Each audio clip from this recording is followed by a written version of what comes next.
Cinema ಆಡಿಯನ್ಸ್ಗಿಂತ ಹೆಚ್ಚಾಗಿ cinema ಕಷ್ಟಪಟ್ಟು ಮಾಡಿರುವಂಥ ಟೀಮು, ಪ್ರೊಡ್ಯೂಸರ್ಸು, ಅವ್ರ ಜವಾಬ್ದಾರಿ ಹೆಚ್ಚಿರ್ತದೆ.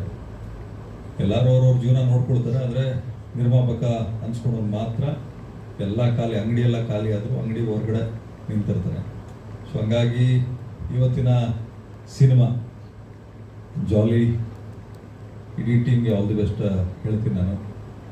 ಅದೇ ರೀತಿ ನನಗೆ ಬಂದಾಗಲೂ ಹೇಳಿದೆ, ಈಗ ಸಿನಿಮಾ ಬಿಸ್ನೆಸ್ ಏನಂತ ಚೆನ್ನಾಗಿಲ್ಲ, ಸೊ ಹಂಗಾಗಿ ಜವಾಬ್ದಾರಿಯಿಂದ ಮಾಡಿ ಅಂತ ಕಾರ್ಯಕ್ರಮಕ್ಕೆ ಕರೆದಿದ್ದಾರೆ.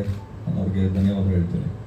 ಅದೇ ರೀತಿ ಪ್ರವೀಣ್ನವರು ಹೇಳ್ತಾ ಇದ್ರು ನಮಗೆ ಸಿನಿಮಾ ಕ್ವಾಲಿಟಿ ಅನ್ನೋ ವಿಚಾರಕ್ಕೆ ಬಂದಾಗ 100%. ಯಾಕೆಂದರೆ ನಾನು ಏನೇ ಕೆಲಸ ಮಾಡಲಿ ನಮ್ಮ ಹೆಸರು ಉಳ್ಕೊಳ್ಳೋ ರೀತಿ ನಾವು ಕೆಲಸ ಮಾಡಬೇಕು. ನನ್ನ ಪ್ರಕಾರ ಸಿನಿಮಾಗೆ ಯಾರಾದರೂ ಒಬ್ಬ ಹೀರೋ ಇದ್ದರೆ ಅದು ಪ್ರೊಡ್ಯೂಸರ್ ಹೀರೋ.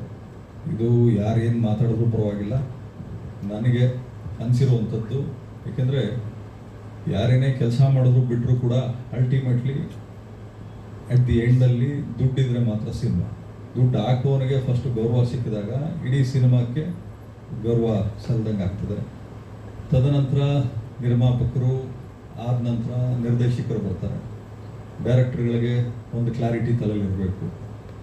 ಏನು ಈ ಹಿಂದೆ ನೀನಾಸಂ ಸತೀಶ್ ಅವರು ಹೇಳಿದರು, ಏನಂತ ಒಂದು ಕ್ಲಾರಿಟಿ ಇರಬೇಕು ಸಿನಿಮಾ ಬಗ್ಗೆ. ನಾವು ಒಂದು ಜಮೀನು ತೊಗೊಳ್ತಾ ಇದ್ದೀವಿ ಅಂದರೆ ಪೇಪರ್ನ ಲೀಗಲ್ಗೆ ಕೊಡ್ತೀವಿ, ಲೀಗಲ್ಗೆ ಕೊಟ್ಟು ಲಿಟಿಗೇಷನ್ ಇದೆಯಾ ತಿಳ್ಕೊತೀವಿ, EC ಚೆಕ್ ಮಾಡ್ತೀವಿ. ಒಂದು ಹೆಣ್ಣು ತರಬೇಕಾದ್ರೂ ಅಷ್ಟೇ, ಅಥವಾ ಒಂದು ಹೆಣ್ಣು ಒಬ್ಬ ಗಂಡು ಮದುವೆ ಮಾಡಬೇಕಾದ್ರೂ ಪೂರ್ವಾಪರ ಎಲ್ಲ ನೋಡ್ತೀವಿ. ಸೋಷಿಯಲ್ ಮೀಡಿಯಲ್ಲಿ ಒಬ್ಬರನ್ನ ಫಾಲೋ ಮಾಡಬೇಕಾದ್ರೂ ಅವ್ರ ಹಿಂದೆ ಮುಂದೆ ಎಲ್ಲ ಚೆಕ್ ಮಾಡಿ ಫಾಲೋ ಮಾಡ್ತೀವಿ. ಸಿನಿಮಾ ಅಂತ ಬಂದಾಗ ಡೆಫಿನೆಟಾಗಿ ಒಂದು ಎಜುಕೇಷನ್ನು ಪ್ರತಿಯೊಬ್ಬರಿಗೂ ಇರಬೇಕಾಗ್ತದೆ. ಯಾಕೆಂದರೆ ಒಂದು ಸಿನಿಮಾ ರಿಲೀಸ್ ಆದಮೇಲೆ ಒಂದು ಶುಕ್ರವಾರಕ್ಕೆ ನಿಲ್ಲುತ್ತೋ ಅಥವಾ 5-6 ಶುಕ್ರವಾರಕ್ಕೆ ಹೋಗ್ತದೋ ಗೊತ್ತಿಲ್ಲ. ಆದರೆ ಆ ಸಿನಿಮಾ ಗೆಲ್ಸ್ಕೊಳ್ಳುವಂಥ ಶಕ್ತಿ ಇರುವಂಥದ್ದು ಯಾರು ಪ್ರೊಡ್ಯೂಸರ್ನ ಅಥವಾ ಹೀರೋ ಅಥವಾ ಕಲಾವಿದರುಗಳಿಗೆ ನೀವು ಕತೆ ನರೇಟ್ ಮಾಡಬೇಕಾದ್ರೆ ಏನನ್ಕೊಂಡು ನರೇಟ್ ಮಾಡಿರ್ತೀರಿ, ನೀವು ಡೈರೆಕ್ಷನ್ ಮಾಡಬೇಕಾದ್ರೆ ನೀವು ಎಕ್ಸಿಕ್ಯೂಷನಲ್ಲಿ ಯಾವ ರೀತಿ ಮಾಡಿರ್ತೀರಿ ಅನ್ನೋ ಕ್ಲಾರಿಟಿ ನಿಮ್ಗಳಿಗಿರಬೇಕು ಸಿನಿಮಾ ಟೆಕ್ನಿಕಲ್ ಟೀಮ್ಗೆ. ಇವಾಗ ನಮ್ಮಂಥವ್ರು ಯಾಕೆ ಸಿನಿಮಾಯಿಂದ ಬ್ರೇಕ್ ತೊಗೊಂಡಿದ್ದೀವಿ ಅಂದರೆ, ಸೊ ಮ್ಯಾಕ್ಸಿಮಮ್ ಸಿನಿಮಾಗಳು ಒಂದು 300-350 ಸಿನಿಮಾಗಳು ಬರ್ತಾ ಇದೆ. ಅದರಲ್ಲಿ ಎಷ್ಟು ಓಡ್ತಾ ಇದೆ, ಎಷ್ಟು ಓಡ್ತಾ ಇಲ್ಲ, ಎಷ್ಟು ಜನ ದುಡ್ಡು ಮಾಡ್ತಾ ಇದ್ದಾರೆ, ಎಷ್ಟು ಜನ ನಷ್ಟ ಅನುಭವಿಸ್ತಾ ಇದ್ದಾರೆ. ನಮ್ಮ ಏನು ಚೇಂಬರ್ ಲೀಸ್ಟ್ ಬಾದರ್ಡ್. ಸೊ ನಾನು ಪ್ರತಿಯೊಬ್ಬರಲ್ಲೂ ಮನವಿ ಮಾಡ್ಕೊಳ್ಳೋದೇನು ಅಂದರೆ, ಸಂಪಾದನೆ ಮಾಡೋದು ಭಾಳ ಕಷ್ಟ ಇದೆ, ಉಳಿಸ್ಕೊಂಡು ಹೋಗೋದು ಭಾಳ ಕಷ್ಟಪಟ್ಟು ಉಳಿಸ್ಕೋಬೇಕು. ಹಂಗೇನಾದ್ರು ಸಿನಿಮಾ ಮಾಡಿನೇ ನಾನು ಸಂಪಾದನೆ ಮಾಡ್ತೀನಿ, ಸಿನಿಮಾ ಮಾಡೋ ಒಂದು ಹುಚ್ಚಿದ್ರೆ ಆ ಹುಚ್ಚು ಒಳ್ಳೆ ರೀತಿಯಲ್ಲಿ ಇರಬೇಕು ಹೊರತು ಶೋಕಿಯಾಗಿ ಯಾವತ್ತೂ ಕನ್ವರ್ಟ್ ಆಗಬಾರ್ದು. ಯಾಕಂದರೆ ನಾನು ಎಲ್ಲ ಕಡೆ ಹೇಳ್ತೀನಿ, ನಾವು ಮಾತಾಡಿದಾಗ ನಮ್ಮ ಮಾತು ಕೆಲವೊಬ್ಬರಿಗೆ ಬೇಜಾರಾಗ್ತದೆ, ಇನ್ನು ಕೆಲವೊಬ್ಬರಿಗೆ ಖುಷಿ ಸಿಗ್ತದೆ. ಬೇಜಾರಾಗುವ ಕ್ಯಾಟಗರಿ ಬಗ್ಗೆ ನಾನು ತಲೆನೇ ಕೆಡಿಸ್ಕೊಳ್ಳಲ್ಲ. ಯಾರು ಖುಷಿ ಪಟ್ಟು ನಮ್ಮ ಮಾತನ್ನ ಸೀರಿಯಸ್ ಆಗಿ ತೊಗೊಳ್ತಾರೆ ಅಂಥವ್ರ ಜೊತೆಲಿ ನಾವು ಇರ್ತೀವಿ. ಈಗ ಜಾಲಿ ಸಿನಿಮಾ ನಾನು ನೋಡಿದೆ, ಏನು ಟ್ರೈಲರ್ ಖುಷಿ ಆಯಿತು, ಎಫರ್ಟ್ಸ್ ಹಾಕಿದಿರಿ. ಮತ್ತು ನಿಮಗೆ ಕಾಮಿಡಿ ಇದನ್ನು ಟ್ರೈಲರಲ್ಲಿ ನೀವು ಒಂದು ಬಿಟ್ಟು ಹಾಕಿದಿರಿ, ಖುಷಿ ಆಯಿತು. ಮುಂಚೆ ಹಳೆ ಸಿನಿಮಾಗಳು ನೀವು ನೋಡಿದ್ರೆ ನಿಮಗೆ ಕಾಮಿಡಿ ಸೀನ್ಗಳೇ ಹೆಚ್ಚು ಕಡಿಮೆ ಒಂದು 20-25 ಸೀನ್ ಇರೋದು. ನಿಮ್ಮ ಕಾಮಿಡಿಯನ್ಸು ನಿಮಗೆ ಅಟ್ಲೀಸ್ಟ್ ಒಂದು 8-10 ಜನ ಕಾಮಿಡಿಯನ್ಸ್ ಇರ್ತಾಯಿದ್ರು. ಈಗ ಅಫೋರ್ಡ್ ಮಾಡೋಕ್ಕಾಗ್ತಾಯಿಲ್ಲ. ಕಾಮಿಡಿಯನ್ಸ್ ಎಲ್ಲ ಹೆಚ್ಚು ಕಡಿಮೆ 5 ಲಕ್ಷ 6 ಲಕ್ಷ ಪರ್ ಡೇ ತೊಗೊಳ್ಳೋರು ಇದ್ದಾರೆ, 50,000ಕ್ಕೆ ನಮಗೆ ಆ್ಯಕ್ಟ್ ಮಾಡುವಂಥವ್ರು ಇದ್ದಾರೆ. ಬಟ್ ಎಲ್ಲದಕ್ಕಿಂತ ಹೆಚ್ಚಾಗಿ ಸಿನಿಮಾಗೆ ಬೆಲೆ ಕೊಡಬೇಕಾಗ್ತದೆ, ಕತೆಗೆ ಬೆಲೆ ಕೊಡಬೇಕಾಗ್ತದೆ. ತದನಂತರ ನಮ್ಮ ಸ್ವಾರ್ಥನೂ ಯೋಚನೆ ಮಾಡಬೇಕಾಗ್ತದೆ. ಒಂದು ಸಿನಿಮಾ ಗೆದ್ದರೆ ಮಾತ್ರ ಒಂದು ಇಡೀ ತಂಡಕ್ಕೆ ಹೆಸರು ಸಿಗ್ತದೆ. ಈಗ ಒಂದು ಸಿನಿಮಾ ರಿಲೀಸ್ ಮಾಡಬೇಕಾದ್ರೆ ಹೆಬ್ಬುಲಿ ಸಿನಿಮಾ, ನೀವು ಹೇಳ್ದಂಗೆ ಹೆಬ್ಬುಲಿಯಲ್ಲೇ ನೀವು ಪರಿಚಯ ಆಗಿದ್ದು. ನಾನು ಸಿನಿಮಾಗೆ ಸುದೀಪ್ ಸರ್ ಜೊತೆಲಿ ಕ್ಲ್ಯಾಪ್ ಮಾಡೋಕ್ಕೆ ಹೋಗಿದ್ದು, ಕೊನೆಗೆ ಆ ಸಿನಿಮಾಗೆ ಪ್ರೊಡ್ಯೂಸರ್ ಆಗಿಬಿಟ್ಟು ನಾನು. ಕೊನೆಗೆ ರಿಲೀಸ್ ಟೈಮಲ್ಲಿ ನಮಗೆ ನೋಟ್ ಬ್ಯಾನ್ ಆಯಿತು, GST ಇಂಪ್ಲಿಮೆಂಟ್ ಆಯಿತು. ಅದಾದಮೇಲೆ ರಾಬರ್ಟ್ ಬಂದಾಗ ಕೋವಿಡ್ ಇತ್ತು. ಅವತ್ತು ಹೆಲ್ತ್ ಮಿನಿಸ್ಟರ್ ಇದ್ದರು ಸುಧಾಕರ್ ಸರು.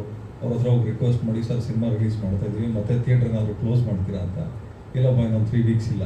ಆ 3 ವೀಕ್ಸ್ ಗ್ಯಾಪಲ್ಲಿ ನಾವು ಯಾವ ಮಟ್ಟಕ್ಕೆ ಪಬ್ಲಿಸಿಟಿ ಮಾಡಿದ್ವಿ ಅಂದರೆ, ಈಗ ನೀವು ವಿಜಯನಗರ, ಗೋವಿಂದರಾಜನಗರ ನೋಡಿದ್ರೆ ಹೆಂಗೆ ಬ್ಯಾನರ್ಗಳು ರಾರಾಜಿಸ್ತವೆ, ಅದೇ ರೀತಿ ನಮ್ಮ ಪಬ್ಲಿಸಿಟಿ ಇಡೀ ಕರ್ನಾಟಕ ಪೂರ್ತಿ ಹಾಕಿದ್ವಿ. ಅದಾದಮೇಲೆ ಮದಗಜ ಆ ಟೈಮ್ ಬಂದಾಗ ಮತ್ತೆ ಸೆಕೆಂಡ್ ವೇವ್ ಕೋವಿಡ್ ಸ್ಟಾರ್ಟ್ ಆಯಿತು. ಉಪಾಧ್ಯಕ್ಷ ಮಾಡಿದ್ವಿ. ಸೊ ಎಲ್ಲ ಟೈಮಲ್ಲೂ ಒಂದೊಂದು ಅಬ್ಸ್ಟೇಕಲ್ಸ್ ಇತ್ತು.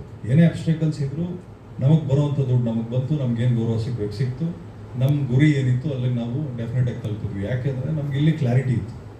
ಪ್ರೊಡ್ಯೂಸರ್ಸ್ಗಳಿಗೆ ಒಂತಲ್ಲಿ ಹಿಡ್ಕೋಬೇಕಾಗ್ತದೆ. ಪ್ರತಿಯೊಬ್ಬರೂ ಕೂಡ ಸಿನಿಮಾಕ್ಕೆ ಗೌರವ ಕೊಟ್ಟು ಸಿನಿಮಾಕ್ಕೆ ನೀವು ಸೇವಕರಾದರೆ ಖಂಡಿತವಾಗ್ಲೂ ಸಿನಿಮಾ ನಿಮಗೆ ಸೇವೆ ಮಾಡ್ತದೆ. ನೀವು ಸಿನಿಮಾಕ್ಕೆ ಸೇವಕರಾಗಲಿಲ್ಲ, ನಾವೇನಾದರೂ ಸಿನಿಮಾಕ್ಕೆ ಶೋಕಿನ ತಲೆಯಲ್ಲಿ ಇಟ್ಕೊಂಡು ಬಂದರೆ ಖಂಡಿತವಾಗ್ಲೂ ಸೈಡಿಗೆ ತಳ್ಬಿಟ್ಟು ಇನ್ನೊಬ್ಬರು ಕರೀತದೆ ಸಿನಿಮಾ ಇಂಡಸ್ಟ್ರಿ. ಸೊ ಹಾಗಾಗಿ ಭಾಳ ಜವಾಬ್ದಾರಿಯಿಂದ ಮಾಡಬೇಕಾಗ್ತದೆ ಸಿನಿಮಾಗಳನ್ನ.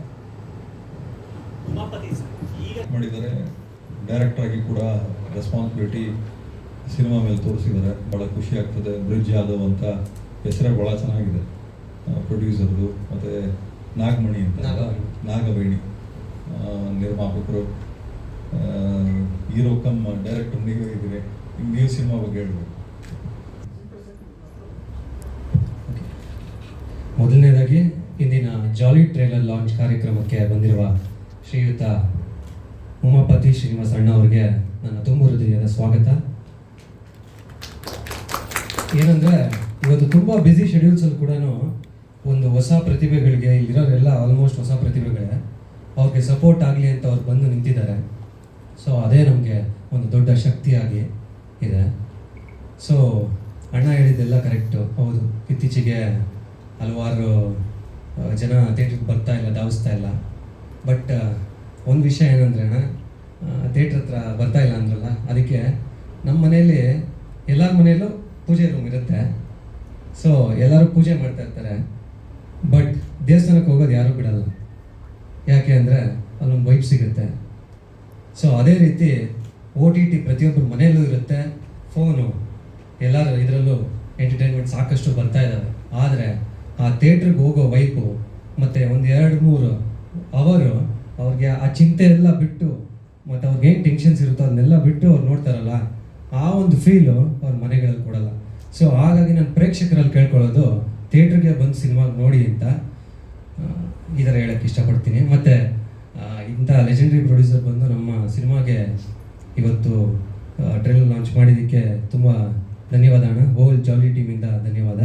ಒಂದು ನಿಮಿಷ.